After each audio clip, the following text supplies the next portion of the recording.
नमस्कार, स्वागत है आपका वी टाइम न्यूज पर और आपके साथ मैं हूं पहली चौहान। बढ़ते हैं खबरों की ओर।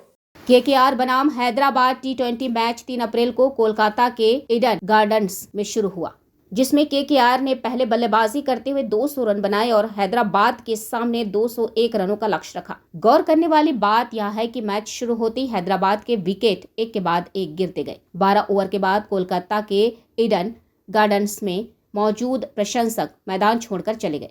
उन्होंने कहा कि खेल एक तरफा था और आज जीतने की कोई उम्मीद नहीं थी। हैदराबाद के पास अब कोई अंतर्राष्ट्रीय मैच नहीं था, इसलिए हमने मैच छोड़ दिया। खेल से पहले यह देखा गया कि फरक्का के कुछ सामाजिक कार्यकर्ताओं ने ईडन के पास केकेआर समर्थकों के लिए 20 जर्सियां खरीदी। प्रमुख सामाजिक कार्यकर्ता लक्ष्मण मंडल, स्वप्न घोष और अमीर घोष जर्सी पाकर बहुत खुश हुए। क्रिकेट प्रेमियों को पहली बार केकेआर की जर्सी किसी केकेआर प्रशंसक को सौंपते हुए देखा गया। খেলাটা শুরু থেকে প্রথম দিকে তো কেকেআর খারাপ পজিশনে ছিল, 10-15 রানের বিপরীতে পড়ে গেছিল। তারপরে কেকেআর যেভাবে তাদের বড় ব্যাটিং করলো তাতে 200+ রান করলো।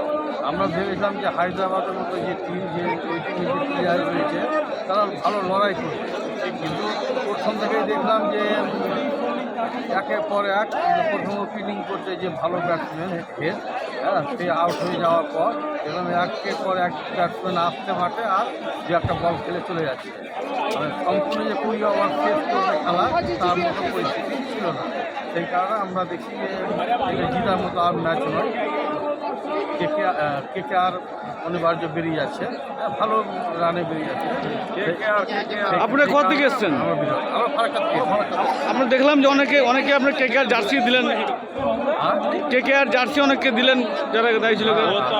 অনেকে আমরা জার্সি কিনে দিলাম ছেলেপেলেদের, প্রায় 50 খানা।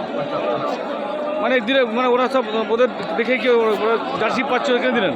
আমরা দিলাম যারা জার্সি কিনে নিই, খালি ছিল